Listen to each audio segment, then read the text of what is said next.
Look who's back! It's the UA playtest! And we got the new Artificer! Why isn't this in the new player's handbook? Anyways, welcome to Pack Tactics, where we print wands of magic missile like we're libertarians with a 3D printer. Quick channel update before we start. I'm starting a new project on Backer Kit involving Kobold and Gator dice sets. It's not fully ready yet, but link in the description if you want to follow it. I'm super happy with it. Anyways, enjoy the video. This is still one of the best dips in the entire game because you get the comm proficiency and medium armor and shield proficiencies. But it's actually a little bit stronger now, which we'll talk about a little bit later. Some really big noticeable changes is you prepare a number of spells which are listed in the table now. For a wizard dip, this could mean 3 to 5 spells. While now it's only 2 at level 1, of course this affects builds with more Artificer levels too. I think only from late tier 2 or 3 you catch up, at which point you have a similar number of preps. Another thing is their level 1 feature got a huge nerf. Magical tinkering is basically a waste of a feature now. You can easily acquire the useful items in this list and just have them with you. In the old version, there were actually useful options for this feature, like creating an item that could shed light through the darkness spell. I like the flavor of the reworked feature, but mechanically it's really weak. Now of course, tools itself has become a lot more powerful due to the changes to magic item crafting, which makes this Artificer dip a lot more stronger than what it was before. You get Thieves tools, Tinker's tools, and Artisan's tools. And you get a tool proficiency from your background. That Tinker's tools proficiency lets you craft the best magic items in the entire game. And because of your background, you can pick Woodcarver's tools. That's the second best list. If you want to know how to craft magic items, check out this video. You have to know how this works if you plan on optimizing an Artificer. If you don't, well then you're actually playing like really suboptimally. You'll see why when we get to the subclasses. Before we move on to level 2, I want to note 2 things. They kept the rule that you need to use a tool to cast your spells, but they removed the aspect where you could use your infused items. I think that is really, really bad. The Artificer is going to get access to magic items that they want to hold in their hands, which makes this really difficult. In general, I don't like that they are forced into casting every spell with material components. I think it would be a lot better if it changed spells with material components. And even then, re-add the section on infused items. At level 2, Artificers now get replicate magic item instead of infuse item. It's a lot cleaner now. They changed a few of the old infusions to magic items, which means they don't have some weird extra list in addition to all other magic items. You have less options, but you can craft as many as before. Generally, it's very similar to what it was before. One big change is that you can only create a magic item once. You can't repeatedly just pick pipes of haunting or bags of holding. It's a big nerf, but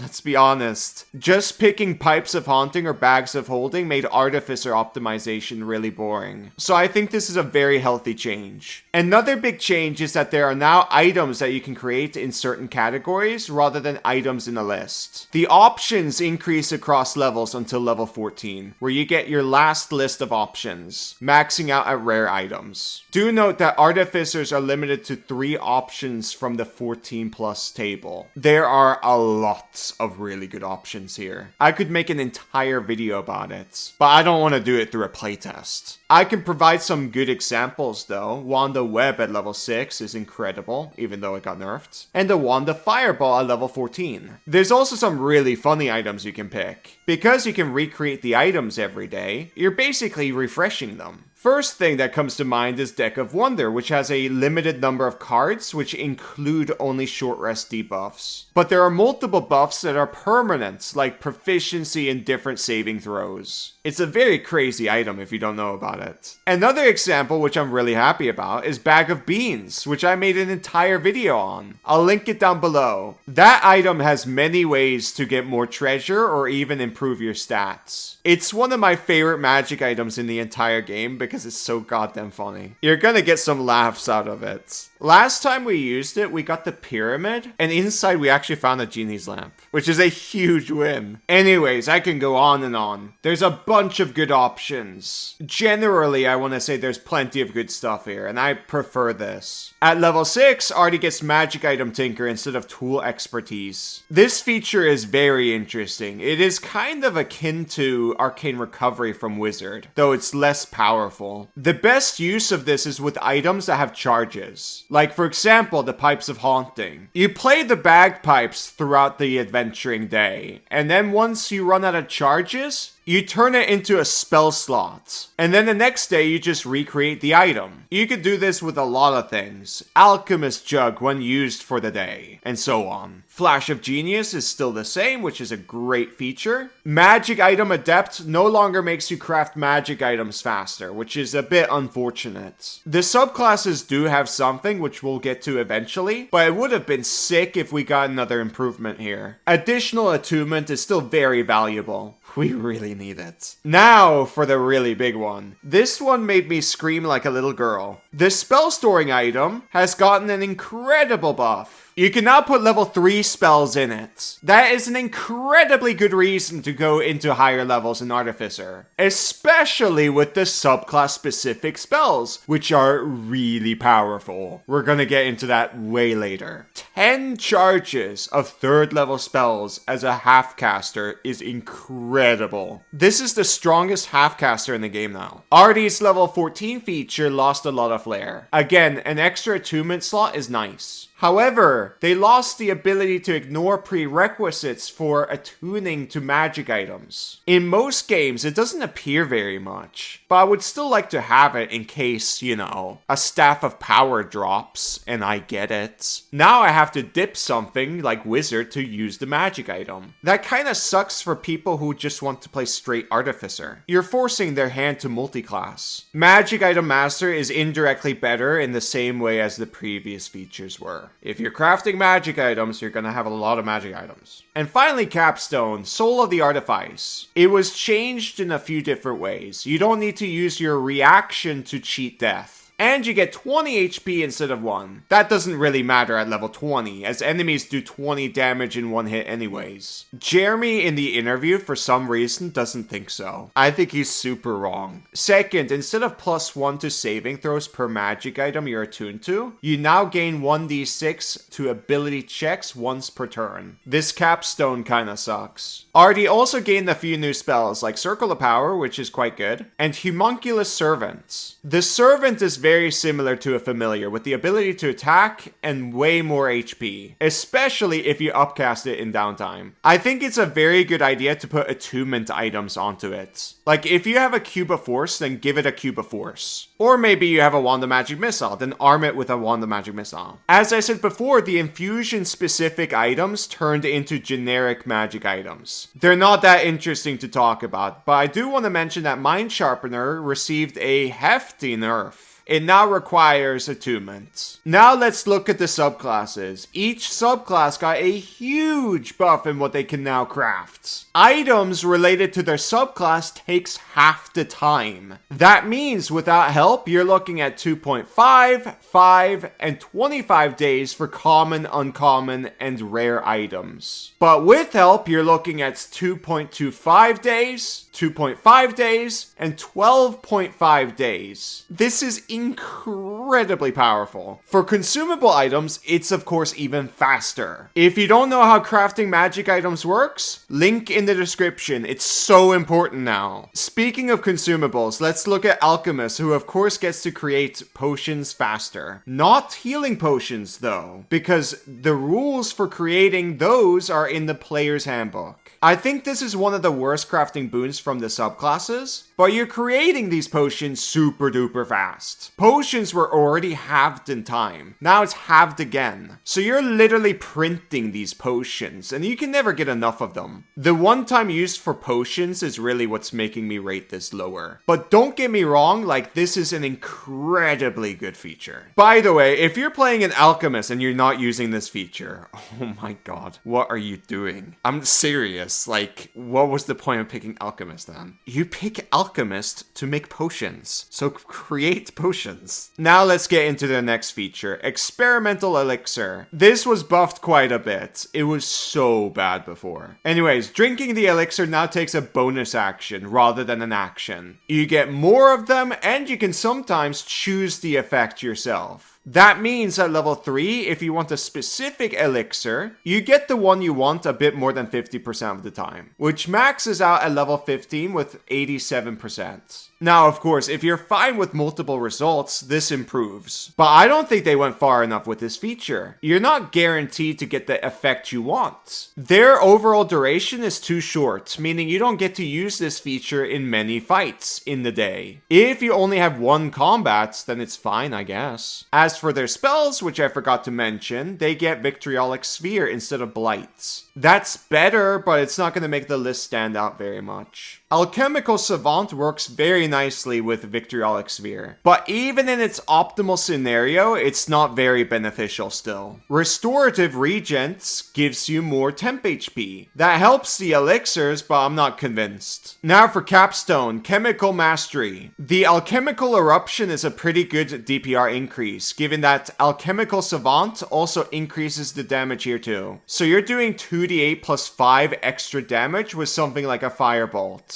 Alchemical Resilience got a bit of a nerf, as you can now be poisoned. And finally, I think Conjured Cauldron is a bit worse than getting either heal or greater restoration once a day, which is how it worked before. There are some good potions you can get, sure, but I don't see how that's better than something like heal. I would rather have the emergency button, because I don't have one. I really don't like the Alchemist. Just let me pick the elixirs at least. Next, Armorer. They get to craft armor faster. Who would have guessed? Unfortunately, that crafting armor faster is one of those things which starts out great, but eventually you hit a point where everyone has their armor. And further, armor isn't that useful. There are of course armors with charges and stuff which could be swapped in and out, but those are like attunements and takes 2 hours to attune to. It's a pain in the butt. But like I said with Alchemist, incredible feature. But long term, this might become worse. And then we've got spells. Mirror Image has become better. It's actually a good spell now. And Hypnotic Pattern can be put inside the spell storing item for 10 extra Hypnotic Patterns. That is so much shutdown. And then you've got your Pipes of Haunting and stuff like that on top of that. You have so much shutdown. Now, let's do some actual playtesting. You see this here? They need to change the wording of strength requirements. No armor has a strength requirement. You aren't required to have a certain strength score. It needs to say no movement penalty or something. Or you can say, if the armor normally reduces the wearer's speed without a proper strength score, the arcane armor lacks this penalty for you. I know you guys hate it when I do stuff like this, but it's playtest, come on. I have to do this. Now let's look at the armor models. There's a new one. It's called Dreadnought. It has some nice features with push-pull effects, but to use it, you almost certainly need to use giant stature, or potentially some other features that make you large. Goliath, for example. That unfortunately makes it very situational. It also does less damage than the Infiltrator, which currently does 2d6 plus ability modifier. Later it does a tiny bit more with extra attack, as the 1d6 bonus on the lightning launcher can only be used once per turn. I like the change to Guardian, making defensive field basically unlimited use, but it's likely limited to once per combat, in which case,